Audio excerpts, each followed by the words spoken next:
Thank you. So this work is a joint collaboration between Indian Institute of Technology, Kharagpur and Monash University. And amongst my co-authors, Shifeng and Joseph are in the audience. The setting that we consider for this talk is the following. So with the advent of cloud computing, more and more individuals and organizations are moving their data to remote servers. The clients would also like to query using a function f, and they would delegate the computation of this function on the data to the remote server. And this data may be organized in different forms, including general file formats, relational databases, specific formats such as emails. Now, all of this would be very simple and very easy to do, provided that the remote server was trusted.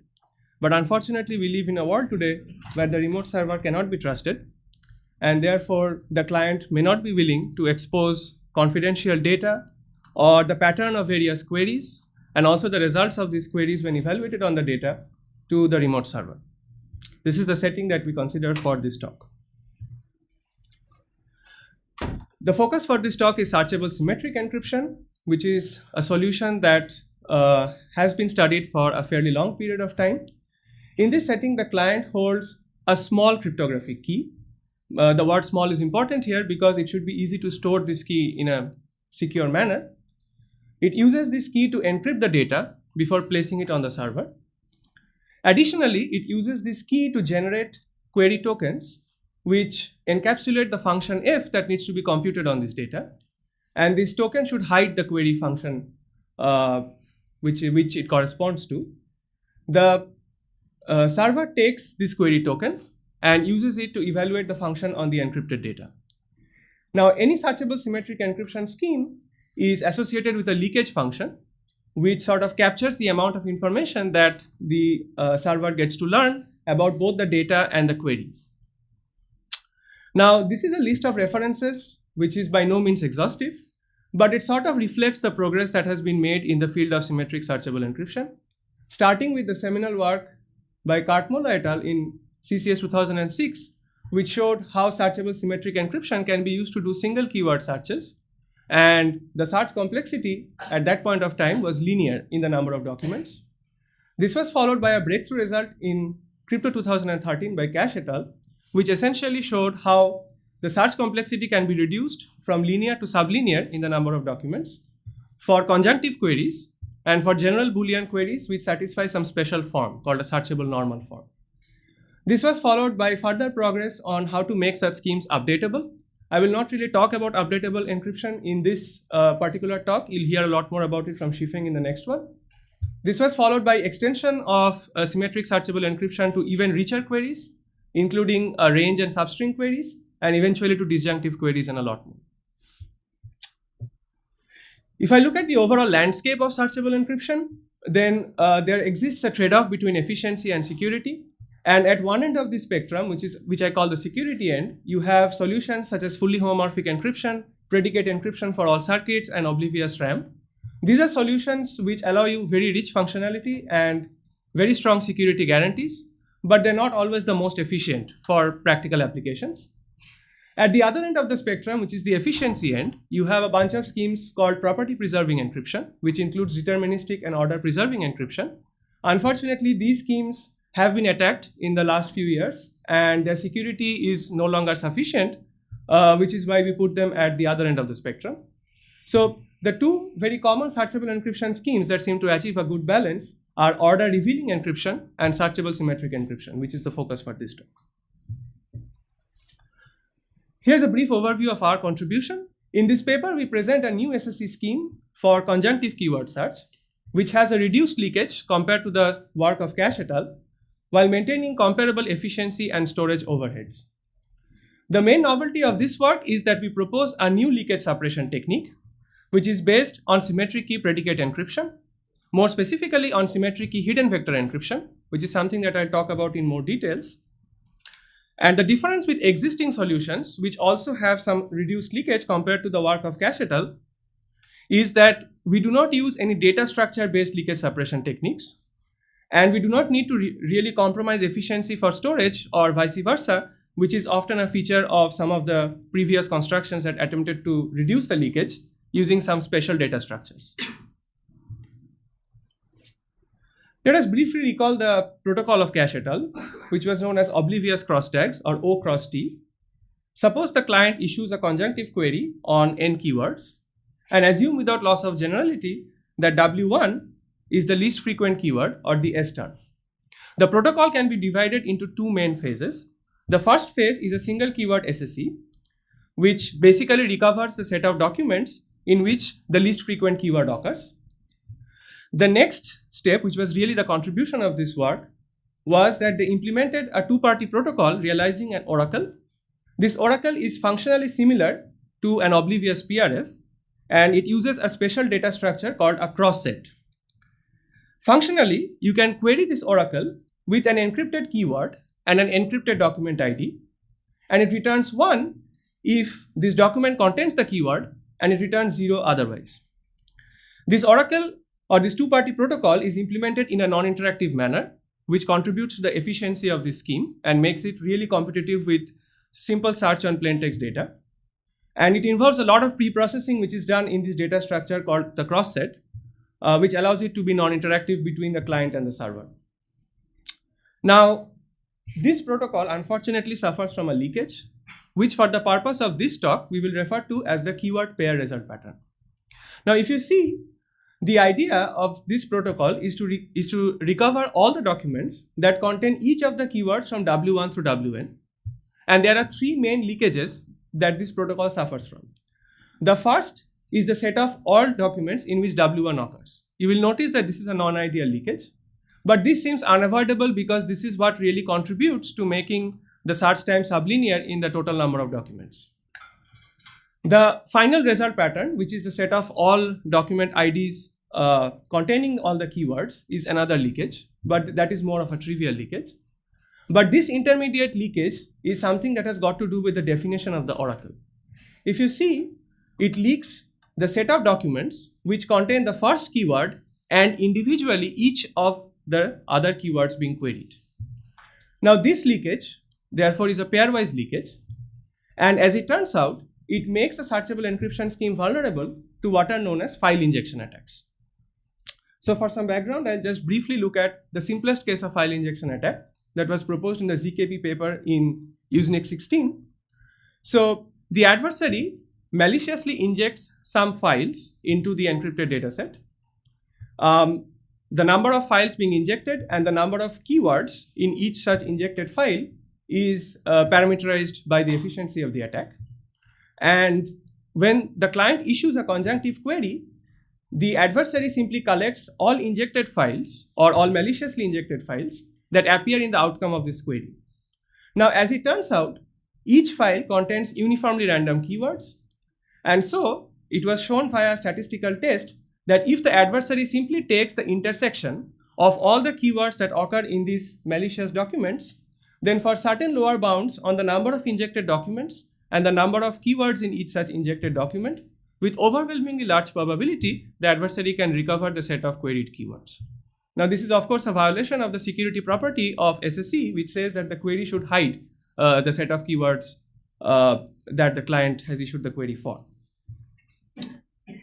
Now, what happens for large values of n? Now, if you see from this expression, for large values of n, that means for conjunctive queries which involve some large number of keywords, this attack should be inefficient, right? Unfortunately, when you have a keyword pair result pattern leakage, your n is effectively 2 because you are always seeing the result pattern which corresponds to two keywords, W1 and each individual keyword. And this actually makes the attack efficient and at the same time hard to circumvent. So what I want to sort of stress here is that if you only had the leakage from the single keyword, which is W1, and the eventual leakage, which is the whole result pattern, then for large values of n, this attack would be difficult. But if you inadvertently also have the keyword pair result pattern leakage, then irrespective of the value of n, this attack is always efficient because n is effectively 2.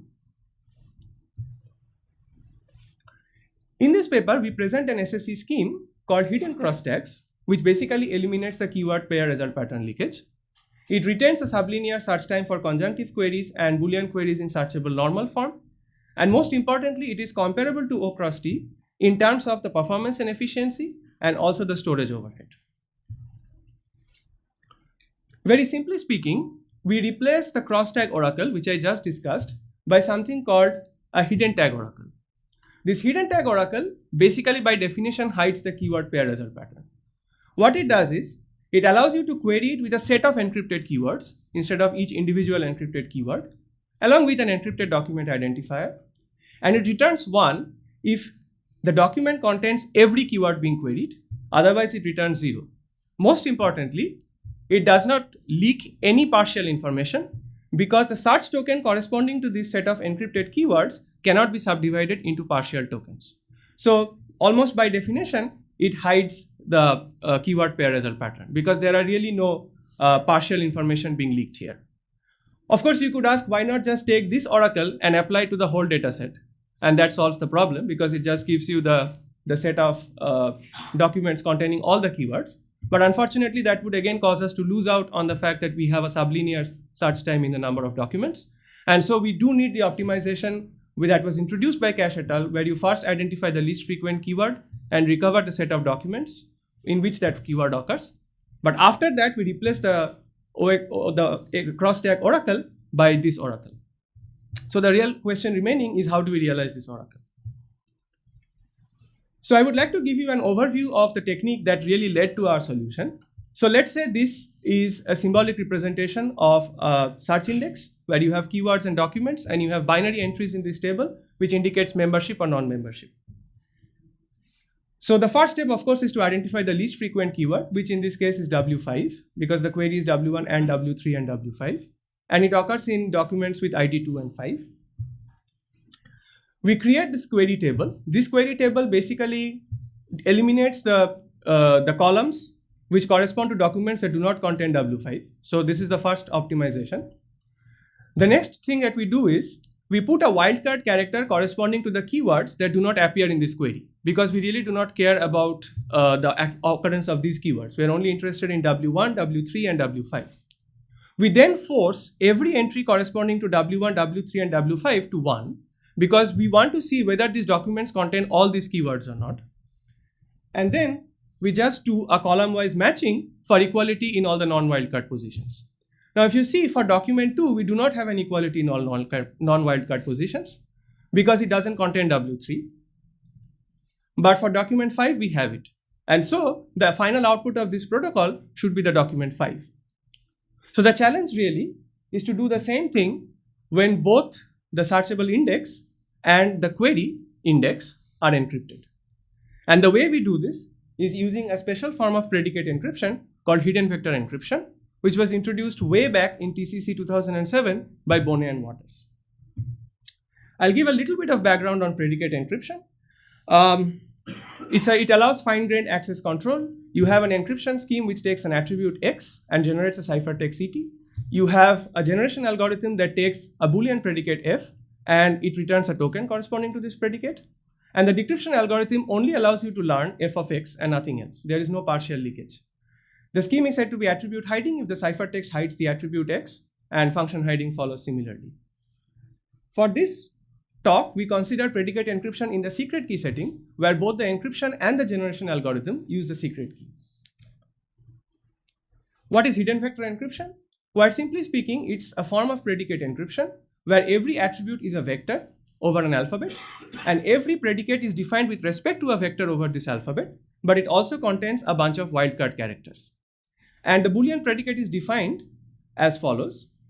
A predicate vector satisfies an attribute vector if they match in all non-wildcard locations. Now you'll see this very closely resembles the functionality that I just described for the SSE scheme. Unfortunately, state-of-the-art hidden vector encryption schemes are public key, and they are based on bilinear maps of prime or composite order, which makes them extremely inefficient and impractical for implementation in a searchable symmetric encryption scheme. Also, they're a bit of an overkill because we are in the symmetric setting and we don't really need the full power of public key hidden vector encryption. So what we do in this paper is we construct a symmetric key HV scheme that does not use bilinear maps. In fact, it only uses pseudorandom functions and CPA secure symmetric key encryption. And it can simply be implemented using block ciphers in counter mode. So it really is amenable to very, very efficient implementations. This scheme is selectively simulation secure for a single ciphertext query if the encryptor is stateless, which suffices for our application. and polynomially many secret key queries. Given this symmetric key HV scheme, we then construct the hidden set, which is the data structure for our oracle in this way. The hidden set is essentially a bunch of hidden vector encryption ciphertexts, and for each query, we simply generate a hidden vector encryption token. You will see that since HV by itself is a non-interactive protocol, we retain the non-interactivity, which was the main feature of the original cache protocol, and we have only one communication round for query response. At the same time, as we will show, it imposes a minimal performance and storage overhead as compared to the original protocol. So if I compare the implementation of the public key HV versus the secret key HV, the secret key HV is around 600 times faster than the best bilinear map implementation. And in particular, the decryption, which is something that happens online because this is really the query functionality, is extremely efficient. It's around an order of magnitude of 10 power 6 more efficient, which is basically what allows us to retain the efficiency of the original protocol. We illustrate the performance of our new protocol on real datasets. These are Wikimedia downloads. So the evaluation platform is basically it's a cluster with some number of nodes, and computation happens on each of these nodes in a distributed manner. And we use a Bloom filter based indexing with a false positive rate of 10 power minus 6. So the databases that we use have, as you can see, their sizes in the order of gigabytes, and the number of keywords and documents is quite large. So we basically test the system at scale. And if you look at the performance of this scheme on real datasets, what we observe is that so long as the frequency of the least frequent keyword does not change, the search time remains almost the same. That means it is independent of the frequency of the remaining keywords that are being searched, which basically matches the expectation from our protocol, and it closely follows the search time performance of the original O cross T protocol. And the degradation that we observe in the worst case is when we are dealing with a least frequent keyword which occurs in something like 10 power 6 documents, which may not be the case for most queries. So even then, the degradation is only something like 5 to 7%. On the client side, we have a slightly larger degradation because of the fact that the client side performance is really dominated by the HV operations, which were not present in the original O cross T protocol. But even then, the client really doesn't take part in the search operation, which is the most computation intensive operation. That really happens on the server. And finally, if we look at multi-keyword queries, where the number of keywords is something like 6 and beyond, you'll observe that once again, the query latency follows that of O cross T very closely, which means that the performance degradation is substantially less. So these are a summary of our results. So I would like to end with a bunch of extensions and open problems that this work throws up. The first open problem, and I believe you'll hear quite a bit about it in the next talk, is how do we make this scheme amenable to updates? Because at the moment we do not support updates. The main challenge when we want to support updates is to avoid increasing the leakage and or degrading the efficiency. And the question of interest here is whether you can equip the HV scheme with some special properties which makes it amenable to updates. Because currently most of the work on updatable SSE seems to be using some form of constrained PRFs and constrained encryption schemes. What is of interest is to see whether you can have constrained predicate encryption schemes, and then you can achieve updatable SSE that leaks less. The second question is whether we can have an adaptively secure symmetric key HV. So when I said selectively secure, I meant that the adversary in the experiment needs to commit to the challenge attribute before making any secret key queries. If we can make it adaptive, then the resulting SSE scheme also becomes adaptive. And then it would be an improvement on existing adaptively secure SSE schemes because it would not need to compromise on efficiency for storage overhead. And finally, and this is probably a more fundamental question, is whether you can eliminate single keyword result pattern leakage. Of course, as I think is clear by now, that the single keyword result pattern leakage is almost inherent to SSE schemes of this style, because this is what really allows you to have a sublinear search complexity. So I would say it is more inherent to the current design paradigm. And so it would be really cool to come up with a new design paradigm that entirely eliminates this leakage, but gives you a comparable efficiency and storage overhead. Thank you. So the source code for this paper is available on GitHub. You can refer it, and I would be happy to answer any questions that you might have.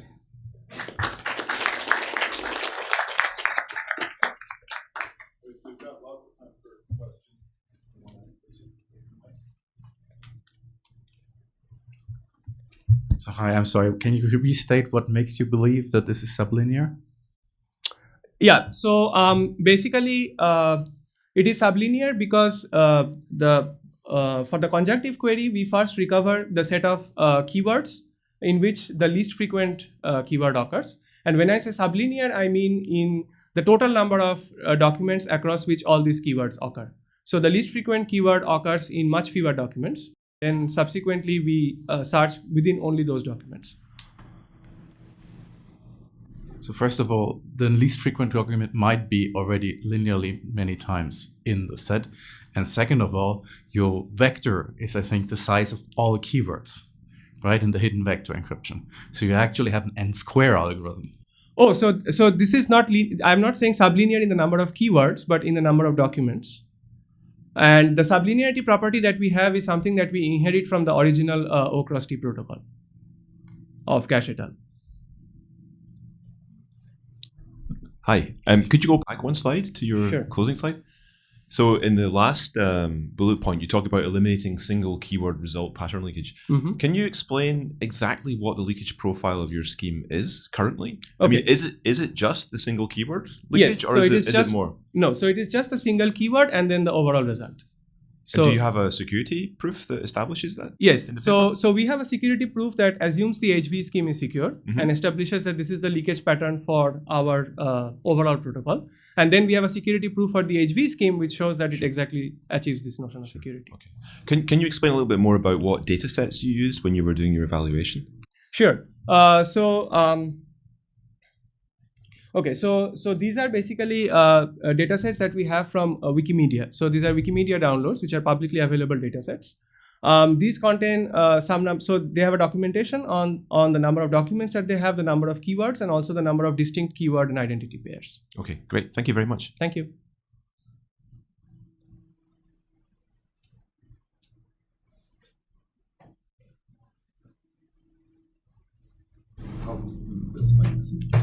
Sure. I'm wondering if you can say anything about how you modified the public key hidden vector encryption to get the symmetric key, because the performance is quite nice. Sure. Yeah, so this is really one of the main contributions of this work. So basically, it turns out that, so there are two main optimizations that we do.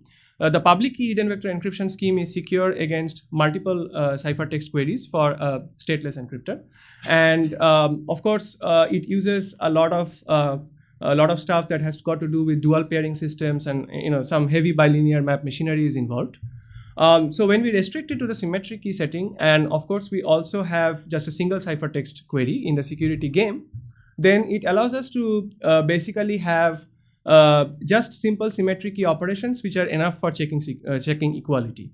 So this is one of the main optimizations that we do. So we sort of replace the exponentiation operations with simple PRF operations, and basically since we are only checking equality, we sort of replace the bilinear map functionality by using a simple trick where we have the symmetric key encryption scheme to do some operation. So, and effectively all of this can be implemented using something like AES-256 in counter mode. And this also makes it amenable to a lot of parallel implementations. So these are some of the main factors that contribute towards the performance. Let's thank the speaker.